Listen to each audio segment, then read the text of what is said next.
আমি আজিকালি নিউজত দেখি থাকো যে মানে অত কোনোবা লৰাই ছোৱালী পলাই লৈ গৈছে, তত কোনোবা লৰাই ছোৱালী পলাই লৈ গৈছে, কোনোবাই হিন্দু ছোৱালী পলাই লৈ গৈছে, কোনোবাই মুছলিম ছোৱালী পলাই লৈ গৈছে।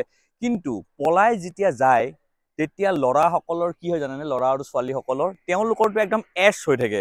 যোনে পলাই যায় একদম এছ কৰি ঘূৰি থাকে, ফুৰি থাকে, কিন্তু জ্বালা খায় তেওঁলোকৰ ঘৰৰ মানুহে। যেতিয়াই কোনোবাই পলাই যায়, যদি ল'ৰাৰ ঘৰে মেইনলি বেছি জ্বালা খায়, কিন্তু কি হয় ঘৰৰ ফেমিলি মানুহ প্ৰব্লেম হৈ যায়। সেইকাৰণে ল'ৰা আৰু ছোৱালী যেতিয়া পলাই যায়, ল'ৰা ঘৰে চুপচাপ বহি থাকিব নালাগে।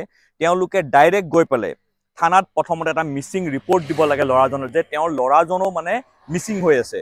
ছোৱালী ঘৰে কেছ দিব, তাৰপাছত ল'ৰা ঘৰক ছোৱালী ঘৰে আনাব, থানাত আনিব, ল'ৰা ঘৰক টৰ্চাৰ দিব। সেইবোৰ বস্তু এতিয়া মোৰ মতে বন্ধ হ'ব লাগে। কাৰণ ল'ৰা আৰু ছোৱালী পলাই যায়, কিন্তু ল'ৰাৰ মাক বাপেকৰ কোনো দুখ নাথাকে, কিন্তু ল'ৰাৰ মাক বাপেকে ভোগে, ল'ৰাৰ ভাই ককায়েকে ভোগে। সেইকাৰণে এইবোৰ বস্তু বন্ধ হ'ব লাগে। সেইকাৰণে আপোনালোকৰ যদি ল'ৰা কোনোবাই যদি পলাই যায়, প্ৰথম থানাত গৈ ৰিপৰ্ট দিবই। ভিডিঅ'টো দৰকাৰী, ভিডিঅ' শ্বেয়াৰ কৰি দিব।